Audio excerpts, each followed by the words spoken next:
The following program is a PodcastOne.com production. From Hollywood, California, by way of the Broken Skull Ranch, this is the Steve Austin Show. Give me a hell yeah. Hell yeah. Now, here's Steve Austin. I just hit the record button. I'm standing here with Pauline Heyman. Paul Dangerously. Pauline Heyman. It's Paul Dangerously. Okay, so here it is. So we were hanging around here in New Orleans, here at the hotel, and I just got finished eating breakfast with Kevin Nash, walking to the green room. See you about 40 yards away. A big smile on your face, a big smile on my face, a big-ass hug. Hey, what are you doing? Nothing, just hanging around. Can you do a podcast? When? Now. So here we are. I haven't done any research. We know each other pretty damn well. And so here we are, WrestleMania 30. You grew up in the business. All of a sudden, now, 30 years down the road, what does WrestleMania 30 mean to you? Well, it's the evolution of the industry. I mean, once WCW and ECW all folded into WWE and it was the consolidation of the industry, it truly became the centerpiece event of the year. So to me, this is where the 2013-2014 season ends and the 2014-2015 season begins. But it's bigger than ever. I mean, the wrestling keeps growing, and right when you think it can't get any bigger, they go to a bigger building, it blows out, and it's just it's a phenomenon. Well, consider who the promoter is. I mean, that's back in the day, Jesus Christ, to come up with the idea to go pay-per-view, and now all the success and all the mainstream stuff that goes with it. Oh, wasn't the first WrestleMania just on closed circuit? Yeah. But I think it's the second one where he went pay-per-view and he did New York, Chicago, and L.A. And I mean, listen, Vince has always, this far better than I do. Vince has always been the big thinker, and he doesn't like to do anything on a small basis. And like any corporate owner, this year's quarter better exceed last year's quarter, or your stock goes down. And ultimately, what the company is about today is about the stock price. So in order to drive that stock price up, your earnings capacity have to be bigger this year. You have to beat projections this year more than you beat last year. And to Vince, that means a bigger spectacle. Okay, so we're talking about big spectacles. Let's talk briefly about the WWE Network. When you heard about this, what were your thoughts? I mean, because it's groundbreaking, another cool moment. And this also, speaking to your stock stuff, drives the stock prices up. Have you subscribed to the network yet? Well, anybody who works for the company gets a free subscription. Ain't nobody told me that. I technically still work with the company. Well, how come I ain't got no free pass? I think, number one, I think technically is the first word to work for the company. Yeah. And I don't know how many of their phone calls you actually return during the year. Gotcha. So have you been on the network? How is it? I have been on the network. My kids are on it far more than I am, and they get to tease me a lot because they get to see all my old footage, which I thought I could block on YouTube, but now I can't because it's on the network. I like the new stuff. Hey, here's what I find about the network. Again, I kind of look at it from a different perspective than most people. I look at it as a former promoter and understanding that the choke point when you are a promoter, it comes down to two things: one, content, and two, distribution. Now, in some people, it's financing, but this company's always been very well financed. Right. But you have the monster of content to feed, and then you have the content, and then you have the monster of distribution to find. So what Vince did was brilliant. He self-distributed, because he realized that any distribution that he has, the distributors are going to take the money, which was his beef with pay-per-view to begin with. So now he self-distributes. It's all his. It's all the shareholders. It's all for the company. And it was the right move to make. I also got to say, I think it was the only real move for him to make. Right. Because had he gone the route of buying a smaller cable network to expand it like what Oprah did, Oprah went $300 million in. Right. You're gambling the entire store that way. If this network were to go completely wrong for him, he has an escape valve. He doesn't have to lose the company on it. The other ways, you're gambling the whole farm. Right. Or the ranch, whichever the case. Yeah, let's go to the ranch. Okay, hey, back in the day, before even you and I started hanging around together, when you started managing me, you had the big-ass cell phone. Did you ever think that the business would evolve to what it has today? Just as far as the technology, the WWE Network with WrestleMania being this big. Because we were living the times of our life, and we still are, but you're still in the business. It was such a grassroots affair back then. And with all the technology, with all the production values, it just keeps increasing and keeps changing. The product has changed inside the ring. Oh, again, I think that has to do with the distribution channels that are out there. I mean, could we have envisioned where technology would be today? Back then, we're talking about now, you and I worked together in 1991 and 1992. So back then, again, it was the age of big-ass cell phones. It was the age of mimeographs. You put a cassette into a tape player in a car. Now, if I were to turn to my kids today and go, hey, put the tape in, they're going to look at me like, okay, Daddy's really old and he's talking about back in his day. Yeah. So, I mean, it's all about distribution channels. We live in a global village to where right now, whatever is happening in Sydney, Australia, or Johannesburg, or Tel Aviv, or Athens, or London, or Paris, or Rome, you can see on your FaceTime. You can FaceTime with your family right now. So when you're on the road back then, you have to pull over to payphone. You had to call from a cell phone, which is expensive. You have to wait to get your hotel room and call your family. I can be right now completely around the world. I can be in Antarctica, and I can FaceTime with my children. Right. It's distribution. And Vince went with the distribution channels that was out there. And if he didn't, someone else would have. If Ted Turner had seen the distribution channels, then no matter how bad the creative was at WCW, they would still be alive. Hey, man, you've had your highs and lows with WWE. Knockdown dragouts. And I'm surprised it's still with the company. And you're cutting badass promos every single week.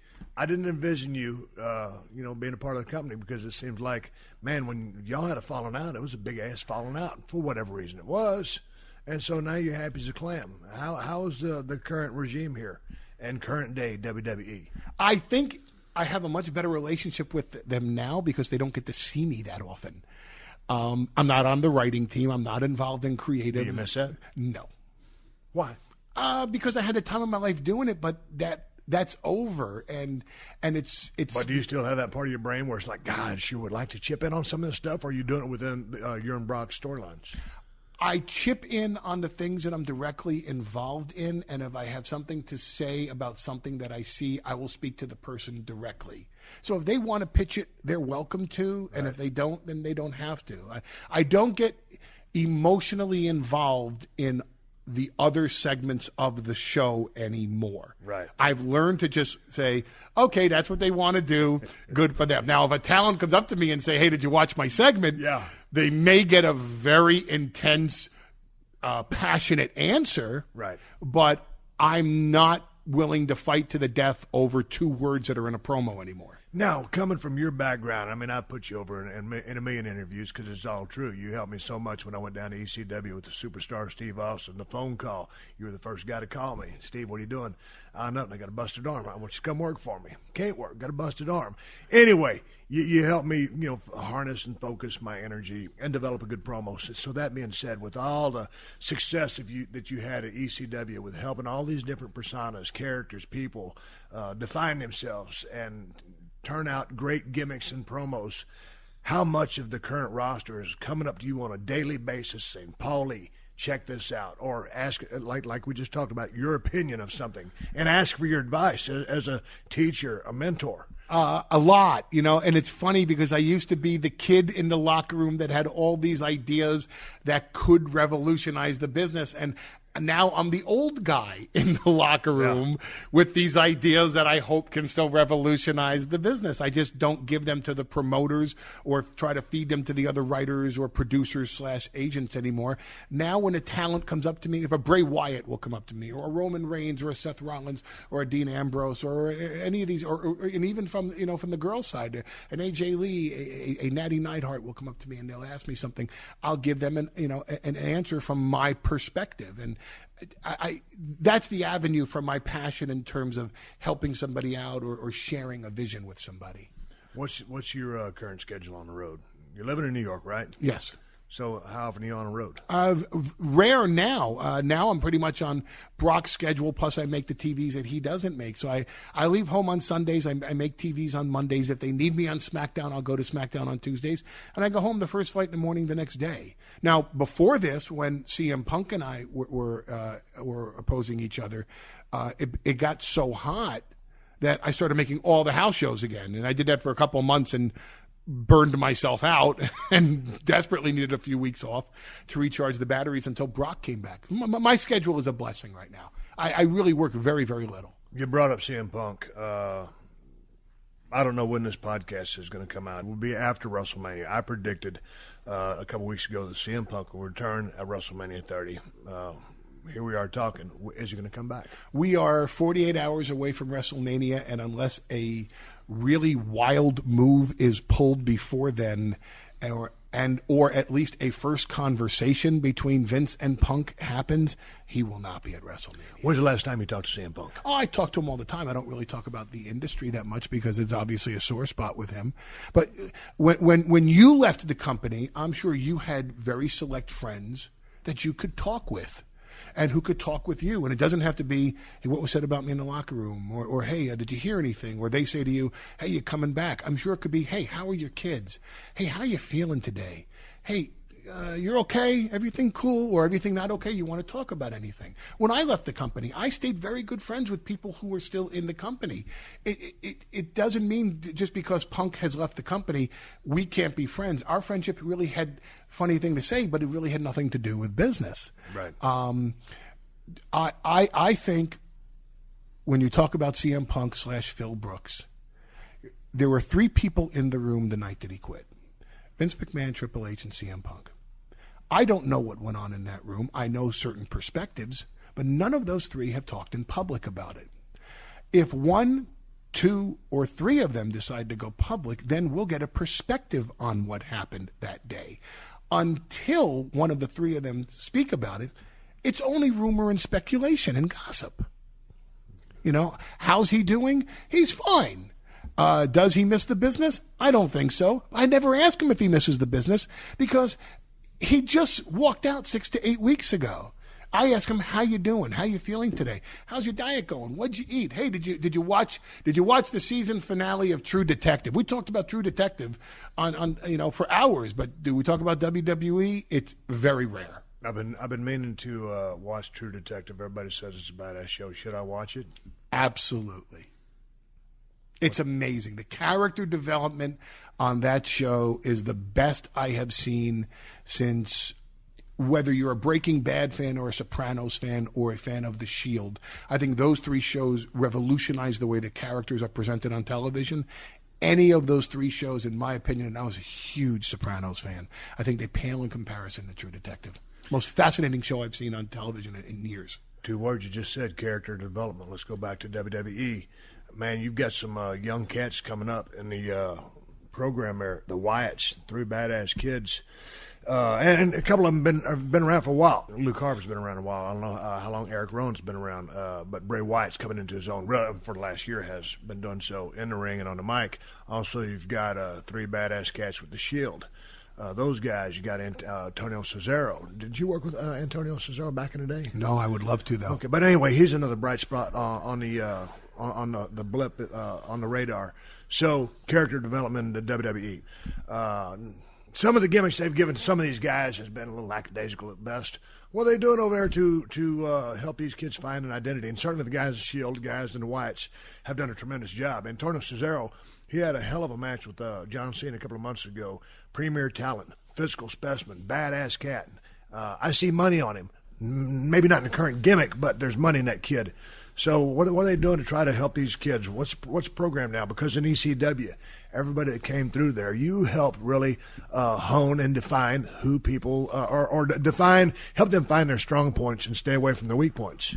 I think in ECW, we had the opportunity that I took myself as a director or writer or producer seriously to the point where my goal in that company was to take a Steve Austin who was misused by WCW, or a Mick Foley who was misused by WCW, or a Shane Douglas who never had a real opportunity to shine in a leadership role, and to produce and direct and refine and help those talents find themselves.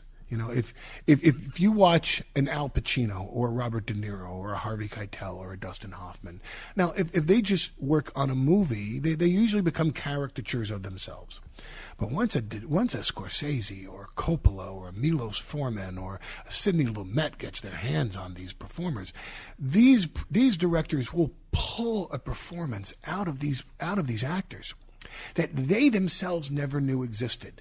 So my ego in ECW was, hey, I want to be that guy. I want to find something inside this performer that no one else in this business has the wherewithal to pull that out of them and then show that performer, hey, you can do this on your own. Which is why, to this day, now 19 years after you worked in ECW, you still bestow upon me all this praise when all I really did was just say, hey, what's inside of you? Right. And once you tapped into it, you knew you didn't need me to bring it out of you. So what happens in WWE today, however, is that if you don't have the assertiveness and the wherewithal to find it yourself, then they don't think you have what it takes to stay a top guy. Could they plug you in to be a top guy? Absolutely. Jack Swagger was a top guy for a moment. Sheamus was a top guy for a moment. The Miz was a top guy. He main evented a WrestleMania, which is a sore spot with CM Punk. and he was a top guy for a moment too. Whether they had what it took to then take those characters to the next level, to become a global persona and have box office and merchandise and licensing appeal on a global basis. Obviously, at one point, Vince McMahon said, not this guy this time. The question that I would have to answer your question is, how much merchandising money did you make on Vince McMahon's vision of the Ringmaster? Yeah, not too much. And how much money did Vince McMahon make on your vision of Stone Cold Steve Austin? And that's the point. You had to come up with it yourself. I had to come up with it myself. But is WWE creative, doing everything that they can to get these cats pointed in the right direction? I think the training facility down in Florida is a great idea because all the territories are gone. There's no other place to really learn. Indies are getting picked. They're pretty thin anyway. And so looking for premier grade A people, and now they're looking to recruit wrestlers, from the Division I, II stuff and colleges, ex-football players from top college and pro programs with athletic ability and a look. Now, you got to put the rest of it into them, but they're starting with some good raw materials. But just from a character standpoint, are they doing all that they can? Are they open-minded enough? Take, for instance, when Damien Sandow came out. Great name. I thought, that everybody's kind of talking this guy up, and then he came out with pink trunks. You handed him an anvil right off the get-go, in my opinion. But, you know this as well as I do. Sometimes they expect you to say, wait a minute, don't give me the pink trunks. But my point is, people are on eggshells. People are too scared to say, I can't wear pink trunks. Then shouldn't the criticism be on the talent that's on the eggshells and not on the people who sit there and say, hey, those who walk on eggshells are just going to be roster fillers. I'm looking for the guy that's going to say, no, don't put me in the pink tights. I'll take my beatings. And you know what? If you fire me, I'm going to go make money elsewhere, and you're going to have to pay me more money to come back. Sometimes you got to make chicken salad out of chicken shit. I remember when I came in as a ringmaster. There I am in Atlanta, Georgia. Here comes Vince calling my phone. I'm starting to work with ECW, working with you. Hey, Steve, Vince McMahon. Hey, how you doing, pal? And I'd already talked to Vince 2 or 3 times. I knew he had plans for me as a mechanic and a mechanic only, never to be a star. And he goes, yeah, listen, pal, I want to bring you in and call you the ringmaster. The master of the ring. Ha, ha, ha. Put Ted DiBiase as your manager. You'll be the $1 million champion. Come in as a champion, blah, blah, blah. Well, of course, I went to meet with Terry Anderson, the girls who do the wardrobe, and they wanted me in money green trunks.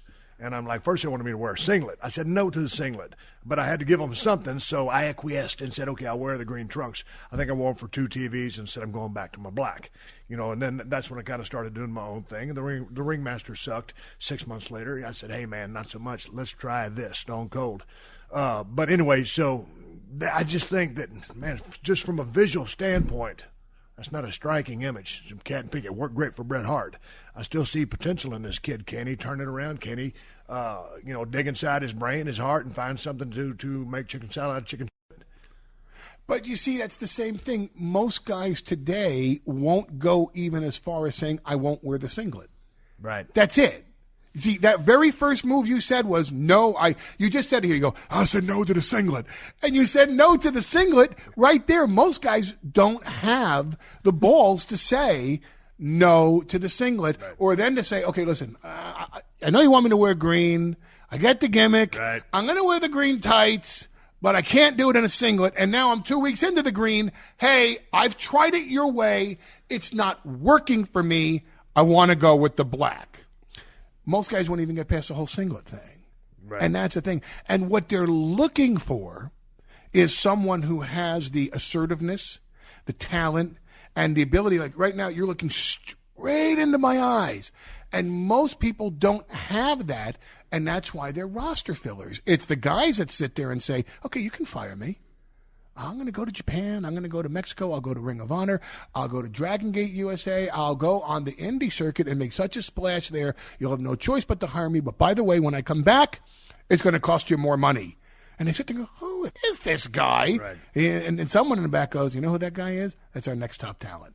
Right. The Steve Austin Show. The Steve Austin Show.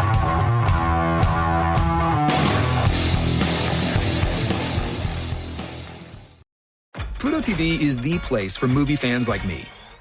And TV fans like me. They've got something for everyone, and it's totally free.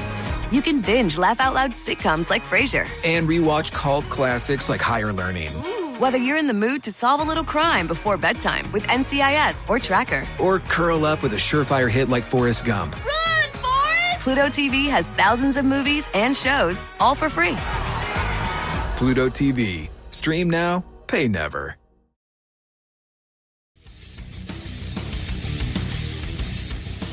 Hey, down in ECW, when you guys were cutting those heavy promos, and I came along and uncorked that one. It was about 4:30 in the morning.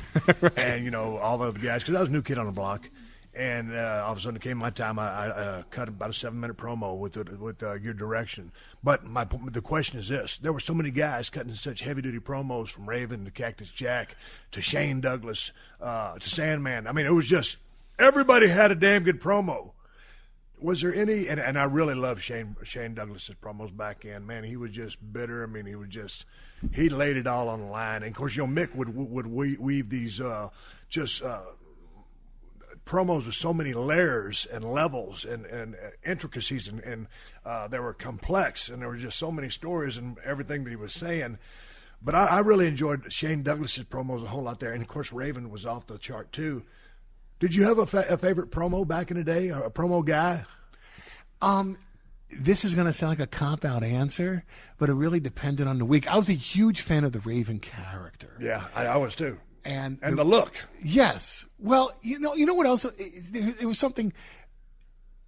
Those who know Scott Levy, yeah, who is as childish and immature and ridiculous of a human being as you can ever meet in your life. I traveled with him for a couple of years, true. And wonderful guy. And here's a character that never smiled. He never broke character. And even when we put goofs around him like Stevie Richards and the Blue Meanie could be doing the most absurd things in the ring, and Raven would not even smirk. Right. He was so into that character. That Raven was the antithesis of Scott Levy. And then you take into account that everything the character Raven said was actually sympathetic. I come from a broken childhood. I come from a destitute family. I come from a drunken father. My mother beat the living crap out of me. I never had love as a child. All I seek is your love and your affirmation of the audience. And it's such a sympathetic character, but what he did with that character and the manner in which he delivered it and the actions that his character took to vent his frustration made him a heel. This guy was, at the time, I dare say in 1995, one of the best performers in the industry, not only on the mic, but I would say in the ring. Right. And yet, even that crowd, the smart Philadelphia crowd, the smartest, the smarks, and, these are this is the smartest crowd in the industry, and nobody cheered him. He outsmarted them. You never heard a Raven chant. You never heard people pop for him. This guy played a heel, and he was such a heel and so great at it that no matter how sympathetic a story he told, you still hated his guts. And to me, it was so brilliant. Yeah. I was in awe of it. I liked Mick Foley's promos too. Right. When he started cutting those, I mean, that was just, there wasn't a lot of direction on that. That was just, it's kind of hard to direct at. Yeah. Hey, what am I doing here? Okay, well, here's what we're selling. Okay, give me a few minutes. And he'd come back in and say he's ready. And, I mean, here was my big direction. Light him from underneath, shoot him from over top, and just go. And that was it. Right. With you, my job was real easy with you. I talked to you on the phone. What do you want me to say? You pissed off? Oh, I'm pissed off. Say you're pissed off. Who am I pissed off at? Bischoff. I could say that? Yeah, go ahead, say it. So you come in, and you think I'm going to put you on first because we're buddies. And I said, you're next. And you go, okay. Pit bulls, I like these guys. They're cool cats. I'm going to watch them. Okay. Hey, can you watch the next guy too? Yeah, hell, why not? I got nothing else to do. And by the now it's 2 o'clock in the morning. Yeah, you're next. It was 4:30. but yeah, because that's the whole point. I made you wait, and you had the promo in your head because you spent half the week thinking about all you're going to say about Bischoff. Well, I didn't really know what I was going to say. It was a total shoot. I mean, from word go. I mean, there was really nothing mapped out. It was a one-take deal. Right. And it was all or nothing. But that was the whole thing. My whole thing of producing you and directing you was to make you wait as long as I can make you wait, so that by the time we put you in front of that camera, you were so ramped and so amped and so competitive. Because I remembered that about you. I remembered you would never want to do promos before Rick Rude. You wanted to do promos after Rick Rude because he was so good. Yeah. And it gave you something to shoot for, gave you someone to compete with. Right. So, and that also came from the time you were in the ring with Ricky Steamboat, because you knew all the great matches he had before, and you're like, well, okay, I want to be one of his favorite opponents, because you knew he was going to be one of yours. Right. So I knew the longer I made you wait, and we had Shane Douglas talk, and this guy talk, and that guy talk, the longer I made you wait, the better your promo was going to be. Hey, did you ever see someone sent me Barbed Wire City, ECW? Did you see that DVD? I honestly didn't. Man, you got to see it. It just looked like a meat grinder. And there was just so much violence and stuff that was going on over there. And believe me, I remember the first night in, that was when Mick and Terry Funk were out there, and the steel chair had the flame on it, and it shot off, and you caught the dude up on the front row. It's like, Jesus Christ, I just got a job. I'm not going to have a job very long, because they just burned up the guy in the front row. Do you remember calling me that week, by the way? Yeah. Steve called me that week, and he goes, hey, are we going to be okay? Well, I hadn't worked. I mean, I just got fired, and I was, just had a family, a house on 10 acres, got to make the payments, and it's not like I was going to get rich working with ECW, but it was a weekly paycheck, right. So I didn't want my weekly paycheck to disappear. But it was just when you look back at that time, was it too violent? Was there anywhere for that promotion to keep growing? Because, I mean, everything but the kitchen sink was happening seemingly almost in every match, and certainly by the semi and the main event. If I were to do a product today, there are many things that we did back in the 90s that there is absolutely no way to do today. Right. I mean, the first thing I'll tell you. Because of PC or what? Well, just on a conscious level, I would never allow a chair shot to the head again. Right. Never. Wouldn't do it. I don't care who you are. But and we're speaking hindsight 2020. Right. Right. We didn't know back then what the damage these chair shots to the head could do.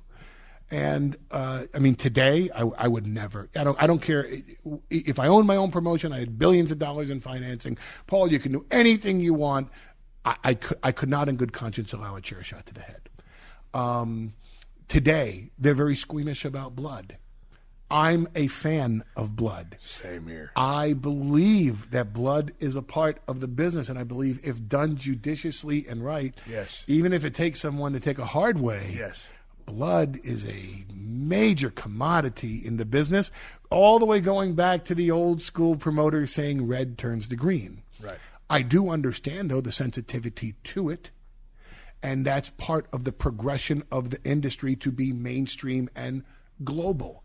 If you want the United States military to be a sponsor, if you want Mattel to do your toys and not one of these doll makers, but you want the globally prestigious Mattel, these are the concessions that you have to make.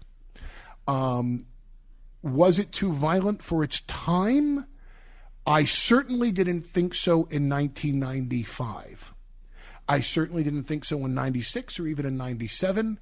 I tried to incorporate the Eddie Guerreros and the Dean Malenkos and the Chris Benoits and then the Rey Mysterios and the Juventud Guerreras and the Michinoku Pro guys. And the Lance Storm. Lance Storm. Hey, Steve Austin, Shane Douglas, Taz. Yeah. You know, Taz wasn't a violent guy. The whole gimmick of Taz in being a UFC-style wrestler was, and his mantra, I don't need a weapon.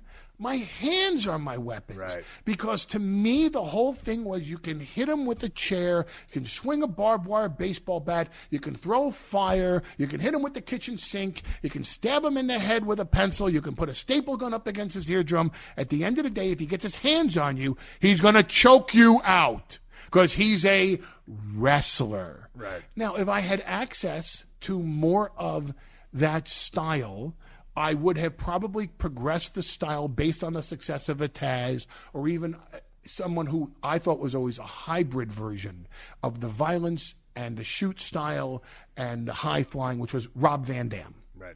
I thought Rob Van Dam, if you look back on ECW and you say to me, who's the one guy that defines the ECW brand?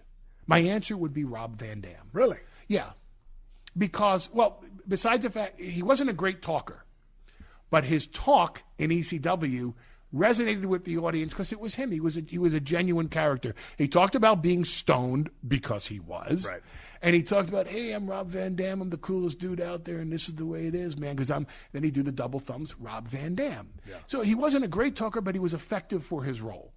But Rob could fly. Rob could wrestle. Rob could do strong style. Rob could do the chairs and everything else. In fact, his famous finishes were with chairs. Right. So I thought that he was the most hybrid style. He had evolved the style into something that was truly extreme, but not just bloodshed and mayhem. Yeah, it wasn't and violence chaos. for the sake of violence. You know, he was Correct. doing his, If I work. could find people that could work, I think the Sandman always had his place, even if it's just an entrance. It was the interaction. And I think New Jack had his place too. What a phenomenal talent. Jerome, one of the most underrated talents in the history of ECW is New Jack, because he's one of the most phenomenal communicators I've ever met. That man could get on that mic and make you hate him or love him in an instant. And on television, hey, Jack, man, sell this match. All right, man, I'll sell this match. No, he did it in his own way, but man, he could sell and his matches served a purpose. That was your bloodletting.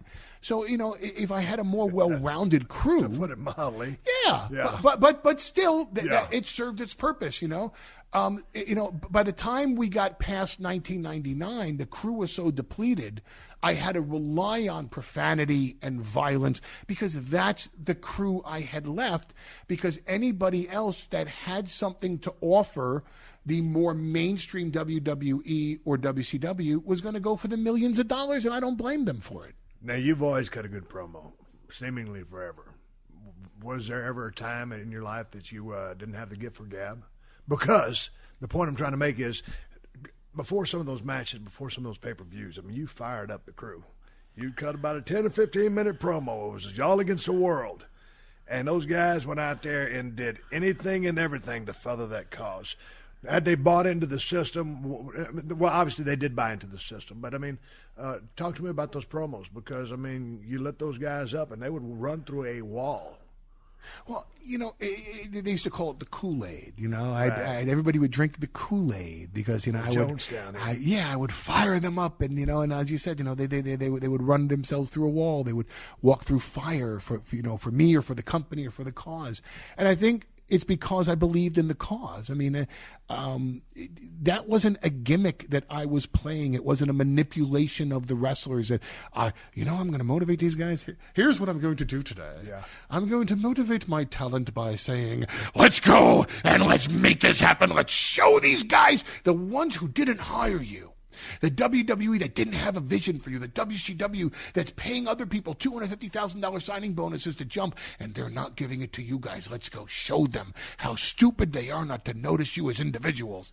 Yes, that's exactly what I shall do. I shall give them that persona and light up my locker room. I believed it. First of all, I believed in my crew. There was nobody on that roster that I didn't truly believe in for the spot that they had. I truly believe the Sandman is one of the greatest characters we've ever stumbled upon. Do I think he's a great worker in the ring? Absolutely not. He's the drizzling and probably one of the worst workers of all time. But he was a money draw. Why? Because when that music played and he did that entrance, that audience was engaged and they were with him. They were all as one, and it was part of an experience of the 2.5 to 4 hours that we gave you a show. Same with New Jack. Same with Rob Van Dam. Same with Shane Douglas, Steve Austin, Mick Foley, Terry Funk, Tommy Dreamer, Joey Styles. From top to bottom, if you were there, I believed in you for a certain position. So the person that probably drank the most Kool-Aid in that locker room was me. Because whether I should have bought into it as a businessman or not, as a producer, director, writer, as a booker, as a cult leader, because it was in many ways a cult, and probably the most passionate member of the cult was me. I believed in it. I believed in the cause, and I so believed in the talent that I worked with that when I fired them up, it was because I was their biggest fan. When you tried to, when you guys would take the show, because y'all produces in your house, right? And well, in your basement. If you remember the cameraman Ron Buffone, yeah, Ron Buffone was partners with a guy named Charles Brazise. And Ron Buffone's parents had a house pretty close to mine in Westchester County, New York. And Ron had converted his basement into a studio and converted a side room into the post-production facility. Now, the funniest thing is, even to this day, people always say, hey, ECW was produced in a basement. And it was produced in somebody's mom's house. That's what I heard. Well, but here's the thing. Jay-Z and Beyonce. Mm-hmm. I mean, the first couple of hip-hop. Right. Jay-Z is a $400 million man. He owned part of the Barclays Center. He owned part of the Brooklyn Nets. He has his own clothing line. He has this, he has that. Where does he produce his music now? In his own home. He bought a $10 million home in Scarsdale, by the way, changed the basement into a studio. Where does Dr. Dre produce his music? In his own home. Do you really think Eminem goes down Melrose Boulevard to a studio that Jimmy Iovine picks out for him? No. Eminem bought himself a huge estate. First thing he builds in his house, a production studio. So I'm not saying we had a multi-million-dollar production studio, but if we're going to talk about being cutting edge and being the first of many, hey, we put it in the basement because we had access to a basement, and we put it in a side room because that's where we edited the show. No, I know, but that was my point. But to go on that point, I mean, I do a little podcast. I don't like to leave my house. So if I can record myself at my house, I do. And with you just laying down 3 extreme cases of studios at a house, I'm fixing to build myself a studio at 316 Gimmick. It's going to be the cat's ass, and inspired here by a conversation with Paul Heyman, going back to that basement, putting that show together. Your vision for the music, or not vision, but your ear for the music, because I'm going back and I'm thinking, like Thunder Kiss 65. I'm thinking Rob Zombie, the Nine. I don't know, what was that song? Oh my God, Public Enemy. Right. But just the music, the vibe, the energy. That show, because man, when I watch a show, I was hooked. It's funny. I almost said Izzy Miyake, and that's the cologne that I'm wearing. It wasn't Izzy Miyake, and I really should know the name. And you know what? The thing about it, I'm glad you're not wearing too much cologne. That's one of my pet peeves on the show. Is people who wear too much cologne. I read your tweet from the Delta Lounge. Yeah. That's true. You're good because you're not offensive over here, and so it's the perfect level. But so I mean, what were you thinking to go back to the music, the vibe and the energy of that show? Because man, when I started watching ECW, first Eastern, and then you got involved Extreme, and it was just, man, it hit you. You felt it, and you didn't just watch it, but you felt it, and it was energy from top to bottom. So what were you thinking there? Well, I was frustrated because I'd been fired from WCW, and then I sued them, and I got a nice large settlement, and I was actually out of the business. I was signed by the William Morris Agency in New York, an agent by the name of Jonathan Trumper, and they had a vision of going head to head with Howard Stern, who was at the time the end all be all. And there was a hip hop station in New York called Hot 97, and Hot 97 had made the commitment, we're going to go up against Howard Stern. So here's a smart-ass Jewish kid from Scarsdale, New York, and I was going to go head-to-head with Howard Stern starting that September. And, I mean, the deal was cut. It was here we were going. I was out of the business. You know, it's funny that I say this now because it's 20 years later. Right. But I was 21 now. I was burned out. I wanted out. And I had my fill, and I was done. I played Paulie dangerously. I had a blast. Time to move on and do something else. And I'm on the phone with Jim Crockett, whose contract was expiring. His non-compete was expiring with WCW. And he said, so what are you going to do now? And I said, I'm going to do radio. I'm going to get involved in something else, you know. And he said, don't you think the business needs a change? I said, yes. And I start rattling off, I think we need to be more contemporary. These guys don't even know what hip-hop is. They have no sensation of what the audience is looking for today. I think you need more reality-based programming. I think you need characters that are more based on the actual. And I start running off what ended up being the ECW vision. And Crockett says, so you're just going to be one of these guys that bitch and moan and complain about it, and you're not going to do anything to change the system, because you can't change the system from the outside. You can only change it from the inside. He says, you know what?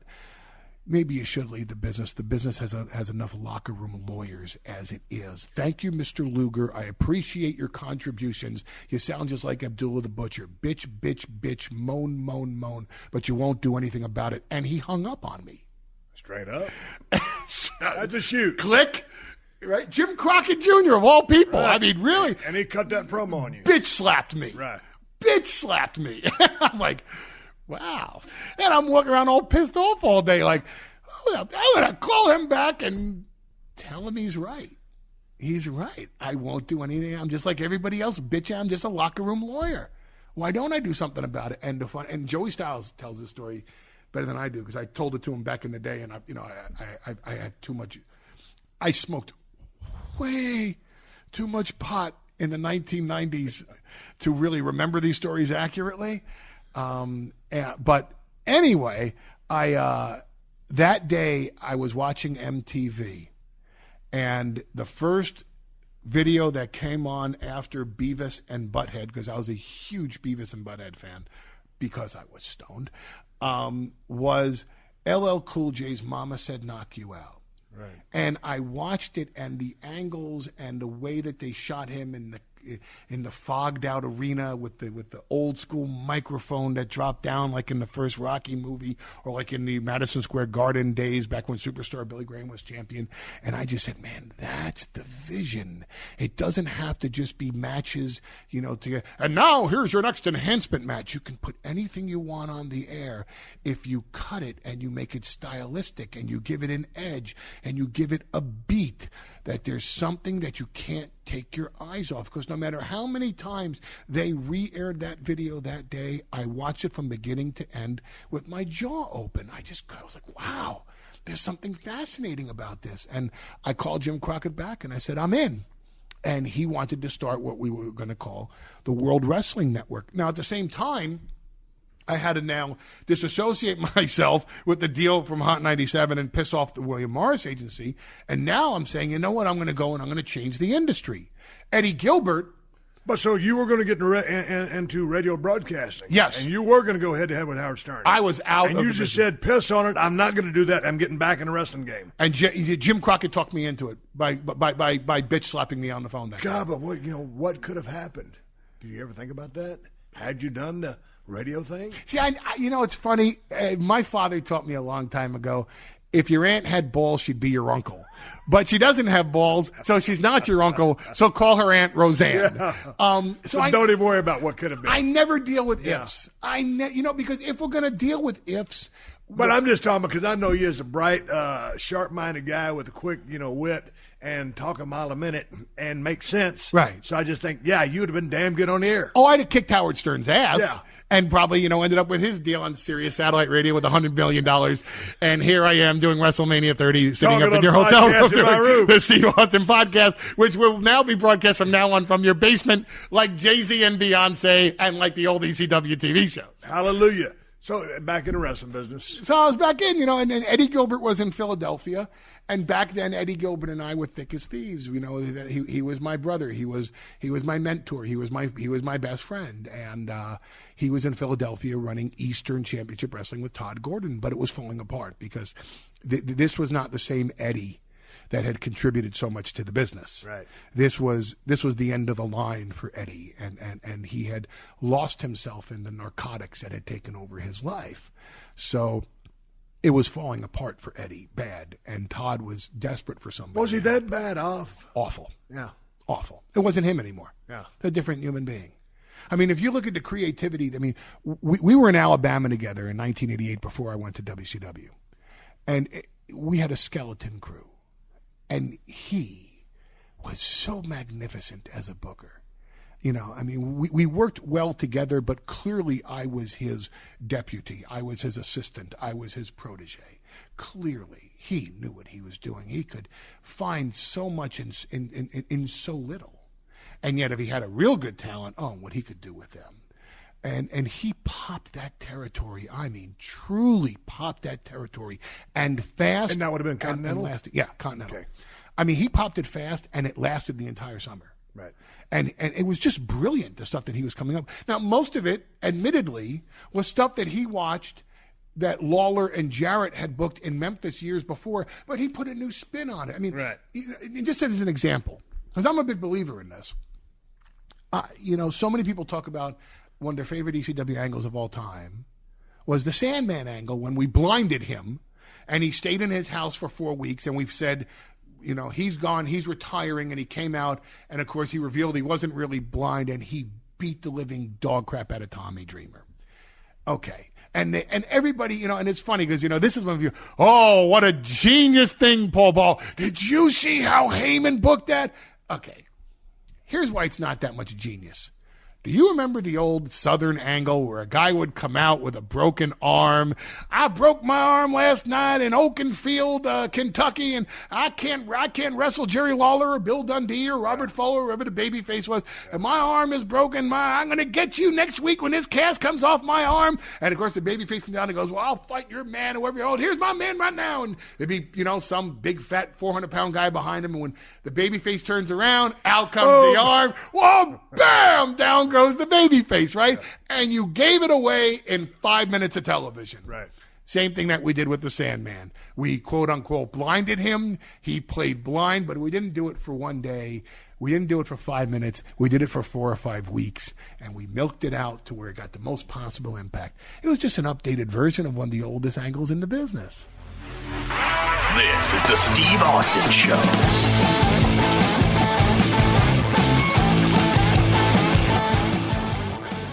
Hey, I want to tell you guys about Cushy Dreams. Cushy Dreams offers a full lineup of premium smokable CBD. They specialize in extraordinary CBD-rich hemp flower, a.k.a. bud, in cans and pre-roll CBD joints. Enjoy all of the health benefits of CBD without getting high, under 0.3 THC. It's cannabis that ships directly to you, and it's legal in all 50 states. Join the men and women who are sick of vapes and gummies and want to smoke their CBD. Smoke your CBD. Looks like high-quality marijuana, feels like high-quality marijuana, and tastes like high-quality marijuana. Independent lab tests to show compliance and purity are posted on their website. Grown in the USA, Cushy Dreams has CBD flower in and pre-rolls. They come in specific indica, sativa blends like Energy, Hustle, Relax, and Dream. My producer, Sean, says he likes to smoke the Relax strain before bed to get some shut-eye after editing the podcast. He says it tastes great, exactly like high-quality weed. He would know. And, hey, it can be really helpful for these anxious times of 2020. Go to cushydreams.com, Kushy. Get some high-quality CBD bud. At checkout, use promo code STEVE for 20% off every order. Cushy dreams. Smoke your CBD. The Steve Austin Show. The Steve Austin Show. Paul Dangerously. Paulie Heyman. It's Paul Dangerously. But you grew up your whole life in New York. Yes. So how, when you, all of a sudden, you got the wrestling bug, no, you were taking pictures. Yes. You were a photographer, but how'd you end up getting your first managing gig down there in the South? Well, I actually started in the Northeast, and Kevin Sullivan had come up for a show. And, you know, it's not what you know, it's who you know. Right. And I knew Kevin from when I was a photographer, because I had put him and Nancy on the cover of a few wrestling magazines. And so Kevin knew me. And the funniest thing was, the month before I started as a manager, I was actually down in Florida taking pictures for all the magazines. And I was joking around with Humperdinck. And Humperdinck going, brother, you should do this on television, brother. And I'm like, nah, I don't want to do this on television. I really had no ambition to actually perform. Come on. I didn't really think I could have done it. I really, you know, to make it, you have to make it to Madison. You know, to me, the end all be all would be the Madison Square Garden. What was it about the business that you just latched onto from your earliest memories? The larger than life personalities. Once I saw superstar Billy Graham on television that first time, talking about Bruno Sammartino and the spaghetti. You know, I'm going to come on there. I'm going to take the spaghetti. I'm going to take the spaghetti because I won't just take the food off the man's plate. I'm going to take the spaghetti off the man's plate. I'm going to wrap it around my 22-inch biceps so that the vascularity comes out on the superstar, on the microwave system beamed across the galaxy. Well, they all can just admire the superstar. And I just went, I want to be him. I want to talk for a living. I don't want to punch a clock. I want to go on TV and just talk. Yeah. And that was it. I was like, my God, this is just the larger than life personalities that just could come through the TV set. So then you talking with Humperdinck. He says you got to get in. You do what? I didn't believe and you him. got hooked up with Kevin? Well, what happened was I was taking pictures at the Monster Factory, Larry Sharp's school that he actually inherited from Buddy Rogers. And I had already promoted a few events. I promoted Bam Bam Bigelow's first match in 1985 when I was 19 years old at Studio 54. So, I mean, I'd been involved, and I also wrote a bunch of the TV shows behind the scenes for a lot of the North, because back, you know, I understand 1985 was when WrestleMania debuted, and this was the explosion of cable in the country. Right. So there were every single town, you know, Cox Cable would have its own stations in different towns. So San Antonio would have Cox Cable 10, and then Austin would have Cox Cable 12. And these are all different TV stations, and they're not just local access. These are actual TV stations because it's now cable is expanding. One of them, Channel 17 out of Atlanta, became a superstation, which became everybody's goal. There were 20 to 25 promotions in the Northeast in 1985. So I was doing play-by-play for half of them, and I was god-awful because I had no idea what I was doing yet. But I was also writing some of their TV shows, because I would write their programs and say, listen, I'll tell you what, I'll let you sell the programs. You can even keep the money if you cover my cost. But can I write this TV show? Because I like to do that. I like to play around with the personalities.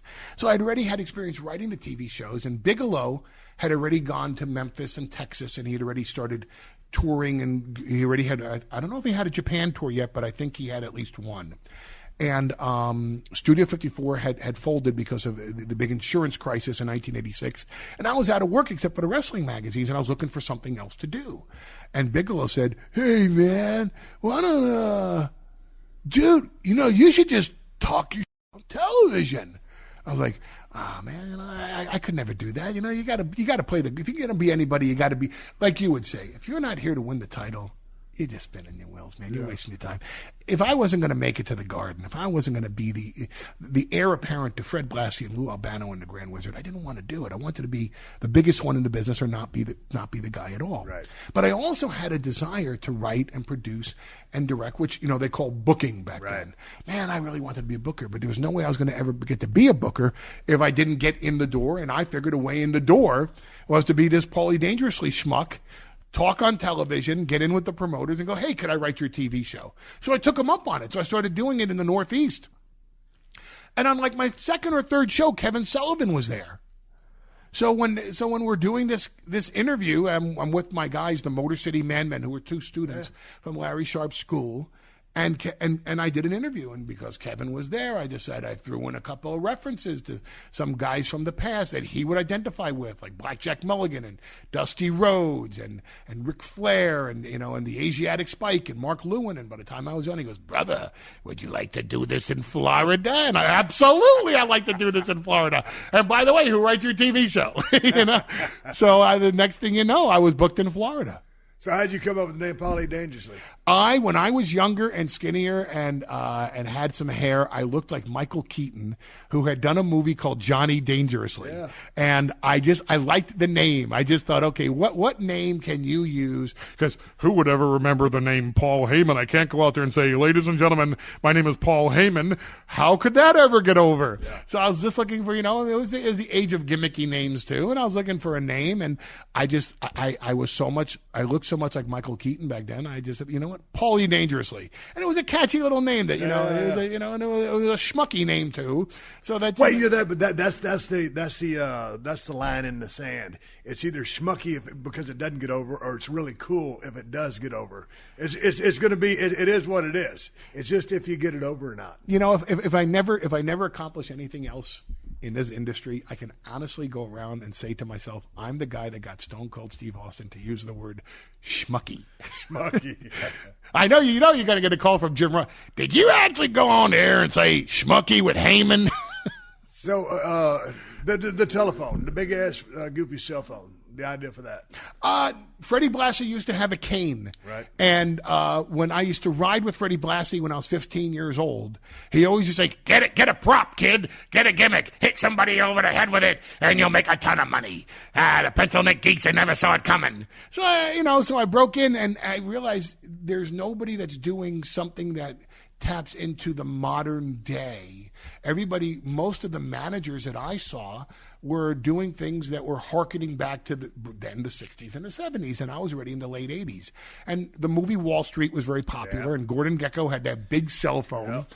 And I remember saying, you take a cell phone like that to crack somebody over the head. It's a great way to get heat, or you get color, or it's the finish of the match. Or it also looks like a hotshot thing to have because no one had one. Exactly. So it fit the Wall Street yuppie character, and it was so obnoxious to walk around with this big phone in the middle of a match. And who is he talking to? They're not really talking to anybody. Hey, screw you! So it was a heat getter, and it was a weapon. Okay, so when you look back at all the greatest managers, who in your mind do you really still look up to?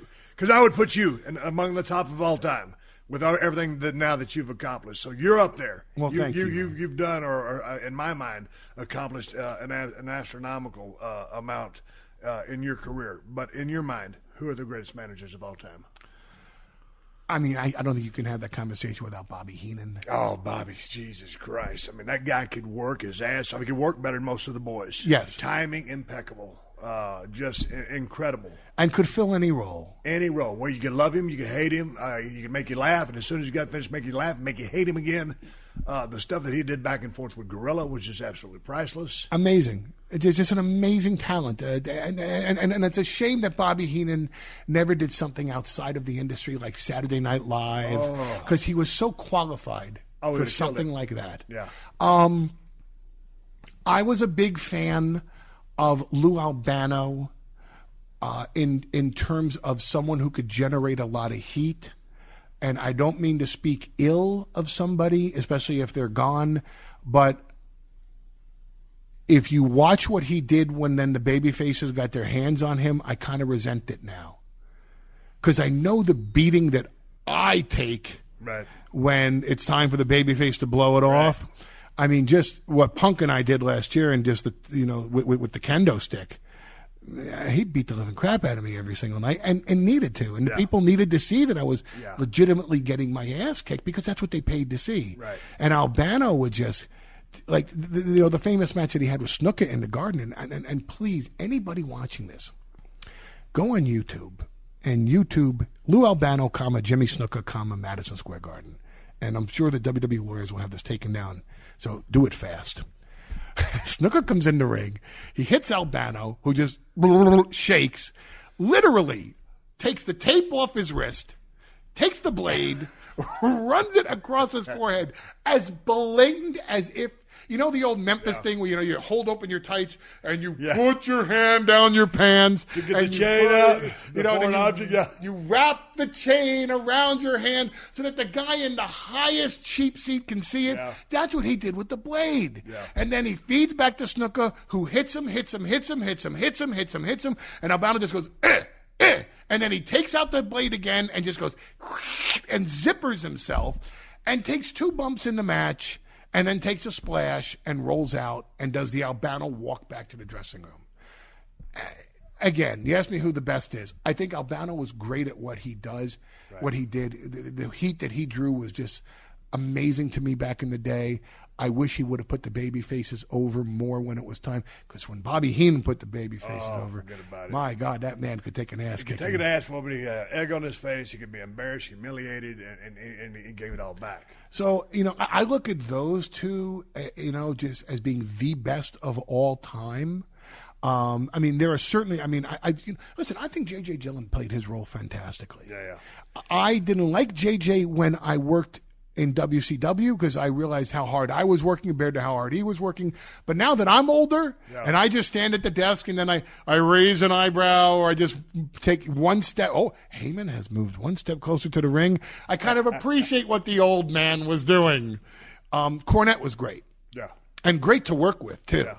The thing that always got me about Jim Cornette was, one of my favorites of all time, and of course Midnight Express, one of my favorite tag teams of all time. But Jesus Christ, he could run his mouth for 20, 30 minutes just nonstop. Forget about it. And forever. Well, he was a protege stutter. of Jimmy Hart. Yeah. And that's another great one. Another great one. Again, but these are all managers of different. I'm not saying that these are the styles. Like, I could never do what Jimmy Hart did. I could never do what Jim Cornette did. I couldn't take bumps like Bobby Heenan could take. Right. I can get my ass kicked pretty well, but I have to legitimately get my ass kicked to do it. And Lou Albano was Lou Albano, and I would be remiss not to say Freddie Blassie, because my God, he knew box office. Freddie understood, the key lines to say on the go home week.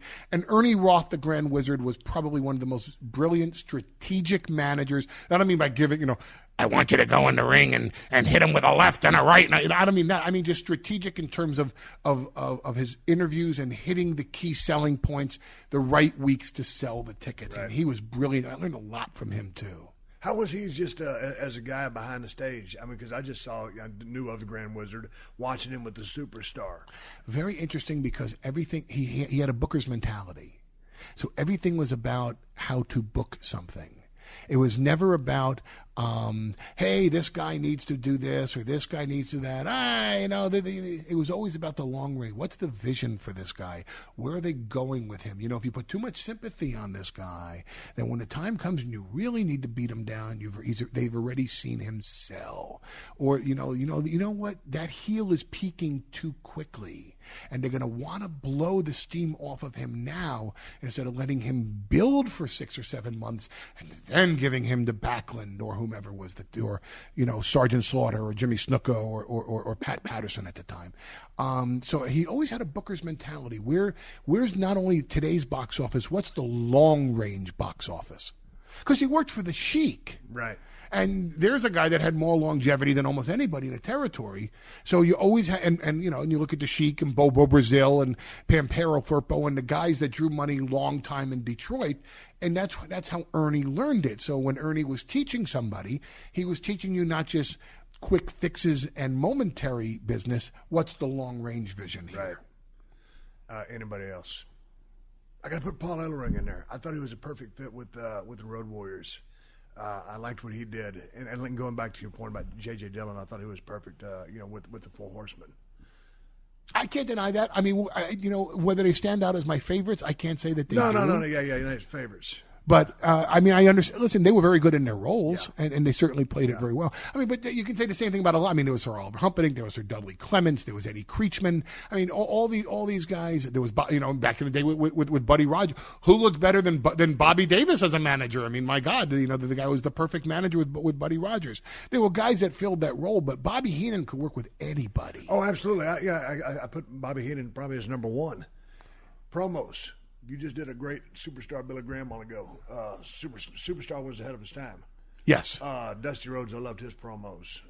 Who are some of your favorite promo guys?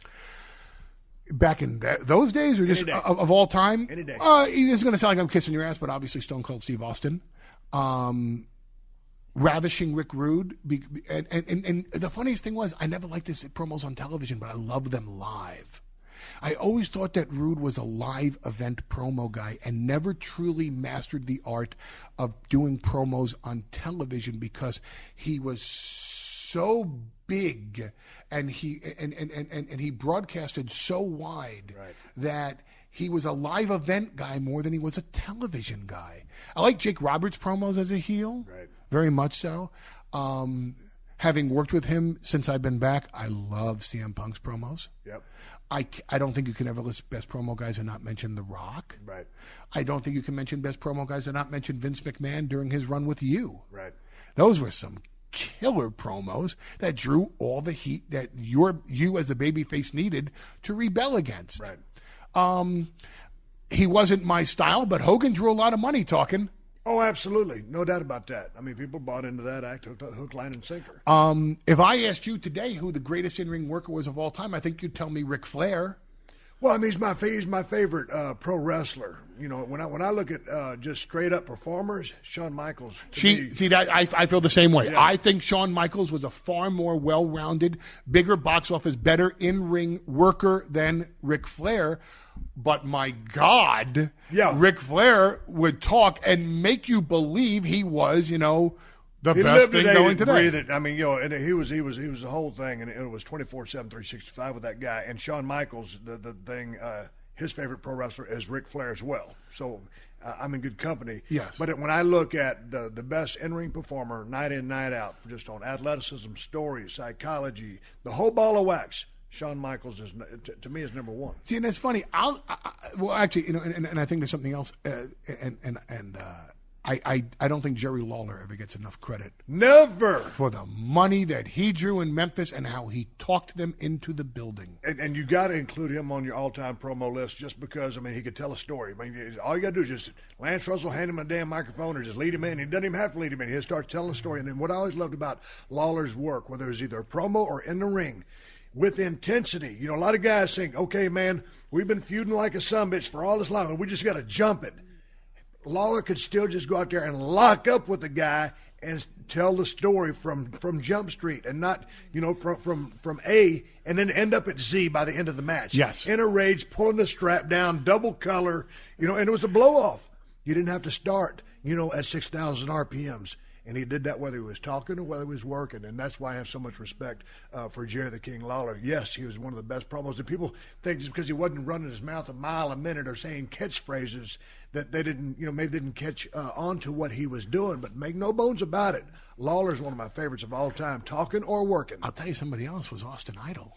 I was watching a lot of Austin Idol the other day because I know we used to ride together. Yes. And, Rude was in the car. And I'd be saying GD too much, and he'd get mad. And Steve, must you use the Lord's name in vain while he's rolling the joint back there?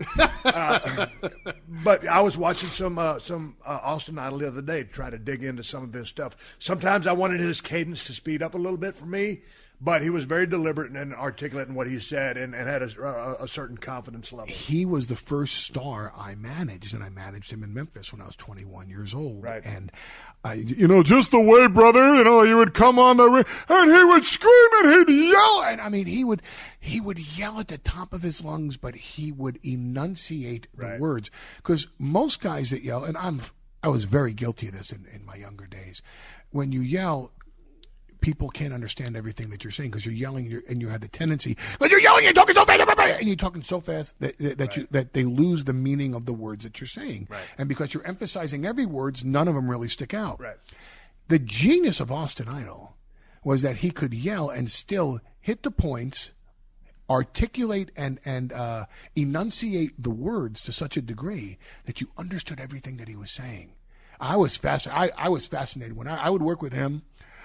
We would do promos, and I'd catch myself staring at him just because I couldn't believe it. I was like, wow, this guy's really good. I hope I'm this good one day.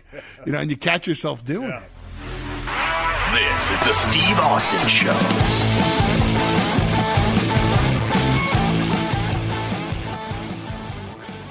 You own or rent your home? Sure you do. And I bet it can be hard work. You know what's easy? Bundling policies with Geico. Geico makes it easy to bundle your homeowners or renters insurance along with your auto policy. It's a good thing, too, because you already have so much to do around your home. Go to geico.com, get a quote, and see how much you could save. It's Geico easy. Visit geico.com today. That's geico.com.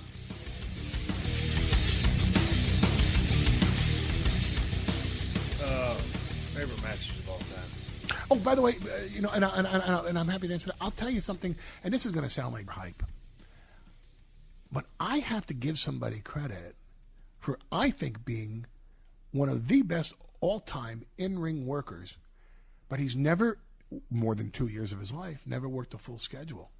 Who's that? Brock Lesnar. Tell me somebody more believable than his work. Nobody. Right. Yeah. Right.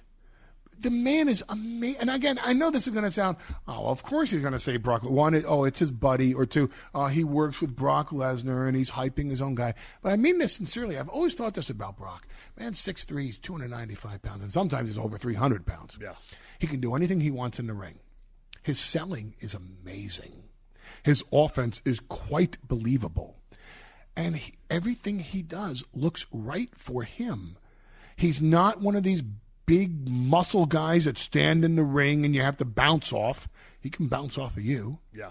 And what he does looks credible. So and he understands his character and he understands what he should and shouldn't do.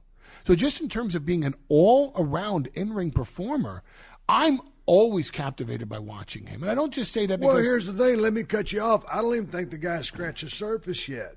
Because I'm a big Brock Lesnar fan. I knew when he walked in the door, I just did a deal for UFC Fight Pass a couple of days ago.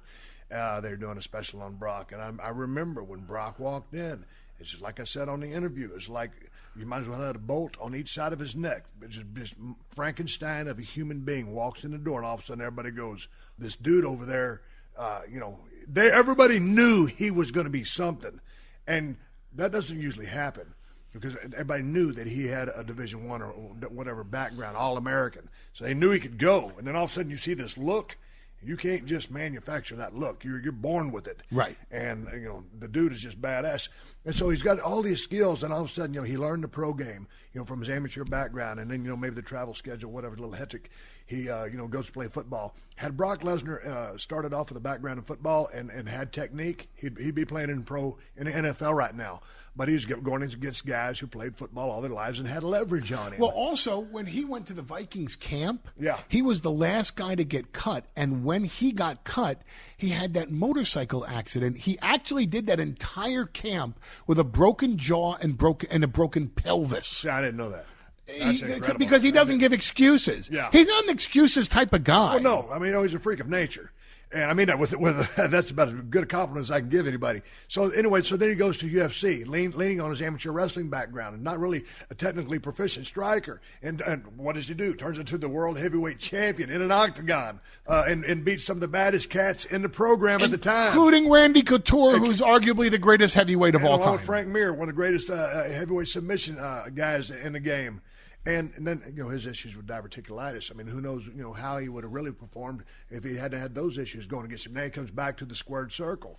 And so really, he's still a young guy in life because he's probably 34, 35.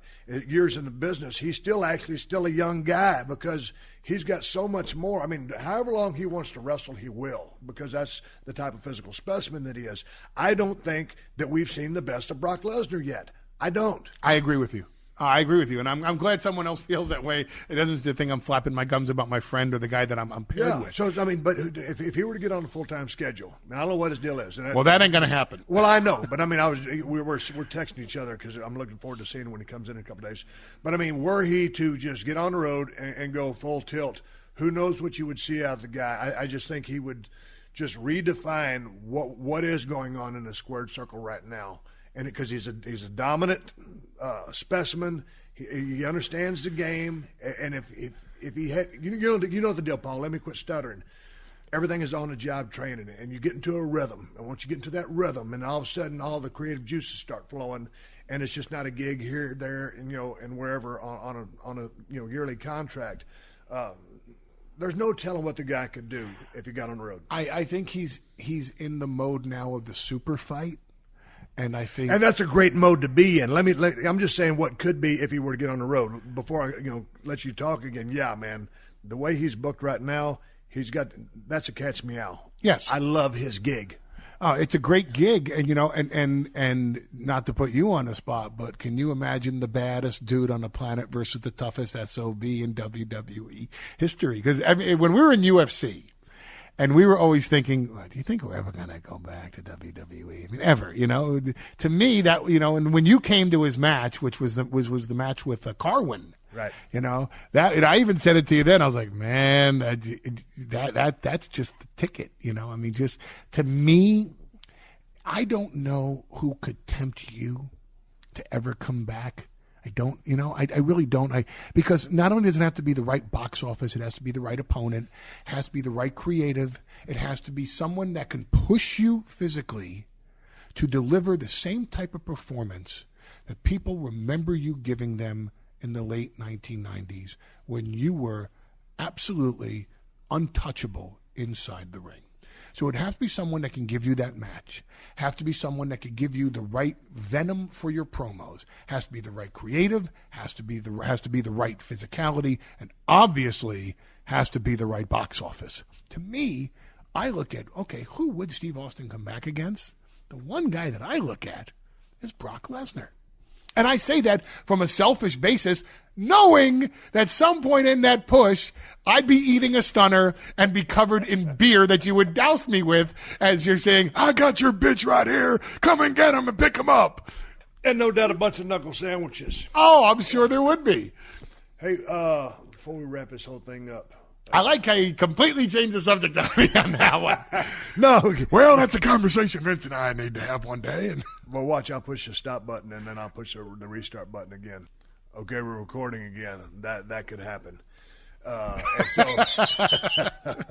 that would be how I could accomplish that. Your Honor, may we go off the record? So that would be something that I'd be interested in entertaining. But anyway, so now here we are. Oh, you just sold this podcast. Austin admits he's tempted by Lesnar. Well, you heard it here first on the Steve Austin Show. I haven't had the Bloody Mary yet. Hey. So is it Lesnar's move now to say, I wouldn't want to fight that guy. He's doing podcasts. Well, it's another machine to promote the match. All hands on deck, Paul. All heads on deck. All screens, all platforms. Hey, before we wrap this thing up, I got one bar strength of battle left on my meter. We had some damn good times traveling down the road with Ravish and Rick Rude. One of the funnest things I loved about traveling with you guys was just sitting around and talking about the business. And because, when Rick Rude started talking, and as good of a mind as you have for the business, he was so clear in his vision and how he broke the business down. It was very ABC. And it was very simple for him. Yes.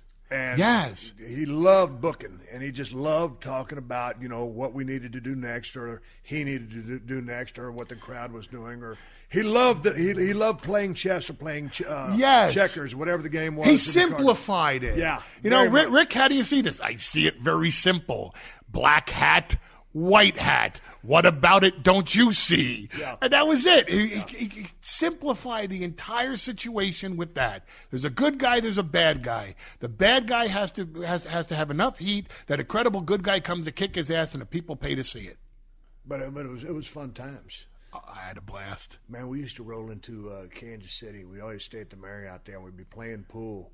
And I don't know what Rick was doing. I know he'd had a couple of beers. He wasn't so much of a heavy drinker, but there I was, and me and him always were partners. And because we didn't need any animosity in the car, and there would be Rick standing there, and I'm sitting here, and I've got this, like both hands vertically hanging onto the pool cue, and he'd be standing there, and that pool cue would be like the third pod, and so he would just be standing there, standing up, and it would be his shot. I missed a shot, and the other person missed a shot. We was all drunk.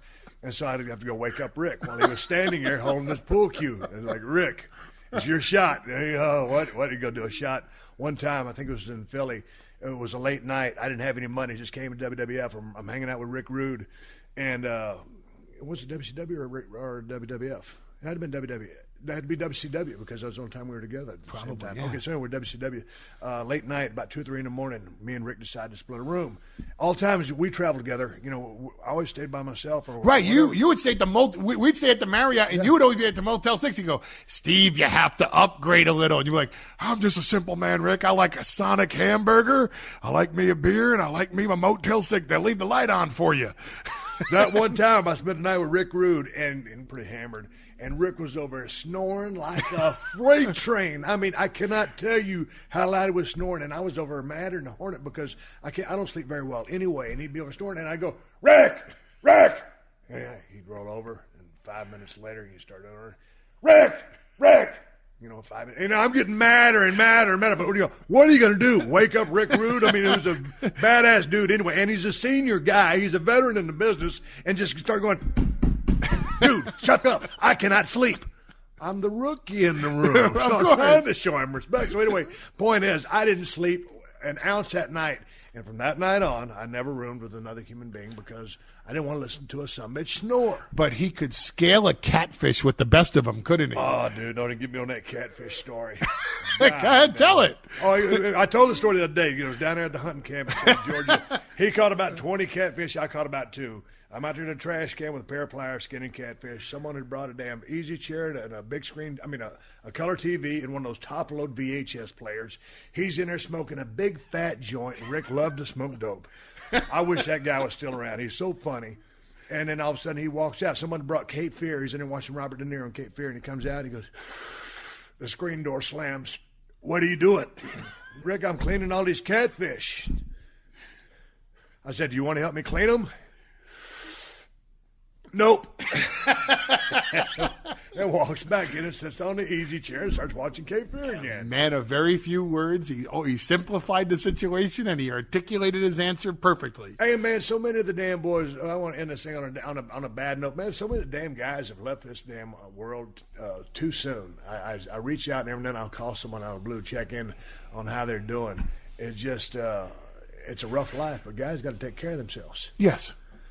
The travel in and of itself, the demands of the travel are just brutal. They will age you so much. Yeah, I don't want to get on a big tangent, but all you guys out there and the guys that got out of business, man, chill back on your stuff. It's time to go back into a civilian life. Hell, I did. I'm trying to live on this goddamn ball of rock we call Earth for as long as I can. Another 15, 20, 30 years would be good. Well, don't limit yourself. Wait, man, come on, man. I'm 49. If I get 30 years, yeah, I'm good. Okay, that'll be time to get the deal in. I don't want to check out that early. I'd like to hang. I'd like to hang around a little longer. You're not going to be the guy in a nursing home with a guy. You're like, okay, Paul, we're gonna Mr. Heyman, because he's 20 or she's 20, we're gonna change your diaper. Hey, what are we going to do with Pop? My children sitting there. Could you put Dad in the garage today? I have friends coming over, And they wheel me into the garage, and that's what my kids will end up doing with me. What does Pop want to do today? Oh, he said he wanted to watch his ECW DVD highlight reel again. I don't. It's funny because he asked me about the Barbed Wire City. I don't watch anything old. I really don't. Yeah, I don't. I don't wax nostalgic. I just, I learned that from being a kid. My mother was a Holocaust survivor. So wow. It was always about moving forward into the future. You can't really hang on to the past. You can't live in the past. So I just, my kids watch it. Right. But and I meant it sincerely. I try to take away all the YouTube stuff that they watch, just because I was like, that's not Daddy anymore. Yeah. Let them watch now. And yeah. And I never watched the past. And, of course, that's how I'm old and senile. Hey, that was me. And there I am right there. All right, we're going to wrap up this edition of the Steve Austin Show. I rounded up Paul E. Down there in the green room. He came up here. I don't have one single note. Didn't look in the computer. Called it in the ring. Thank you for your time. Appreciate you going by the room. It's my pleasure. Can we get room service now? Man, that brings my interview with Paul Heyman to a close, folks. But get ready, because part 2 is coming Thursday. Thing about it was, hell, I pushed the stop button. It was time to stop the interview. Paul E. just sat there, and we kept talking and talking and talking. So I said, well, hey, man, what if I just fire up the record button and start recording again? So we did. We're going to get to part 2 of my conversation with Paul E. Dangerously, a.k.a. Paul Heyman, this coming Thursday. It's great to sit down with an old friend And, again, just kind of called it in the ring. There's a lot of things that after I had the conversation with Paul, I wished I would have asked. But I didn't know who I was going to come across because it was WrestleMania 30 weekend. And I knew who I wanted to talk to, but didn't know if I was going to get to talk to him. So I wasn't going to do a bunch of research prior to going into the situation and not be able to get a hold of the people I wanted to talk to. So believe me, all the people I talked to were great people. I just love to do my research. You're going to get some more Paul Heyman coming up this Thursday as a wrap-up part 2. This has been a Podcast One production. Download new episodes of The Steve Austin Show every Tuesday at PodcastOne.com. That's PodcastOne.com.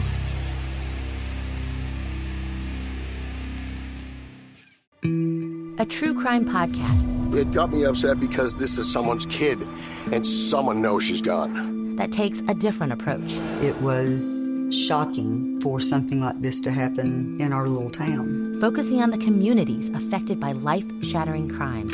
It made news throughout the entire region that these two people had been shot while they slept in such a safe community. To give a new perspective on the devastation crimes can cause. It was shocking for something like this to happen in our little town. Featuring cases from quiet towns to bustling cities and interviewing the people closest to the case. My first thought was that it's an unusual location for us to have a homicide. Listen to the true crime podcast City Confidential and step beyond the yellow tape to learn just how far a crime can reach. There are certain cases in the history of Boston that I think sort of define the city. I think this is one of them. New episodes of the City Confidential podcast are available every Thursday, available wherever you get your podcasts. A true crime podcast. It got me upset because this is someone's kid, and someone knows she's gone. That takes a different approach. It was shocking for something like this to happen in our little town. Focusing on the communities affected by life-shattering crimes. It made news throughout the entire region that these two people had been shot while they slept in such a safe community. To give a new perspective on the devastation crimes can cause. It was shocking for something like this to happen in our little town. Featuring cases from quiet towns to bustling cities and interviewing the people closest to the case. My first thought was that it's an unusual location for us to have a homicide. Listen to the true crime podcast City Confidential and step beyond the yellow tape to learn just how far a crime can reach. There are certain cases in the history of Boston that I think sort of define the city. I think this is one of them. New episodes of the City Confidential podcast are available every Thursday, available wherever you get your podcasts.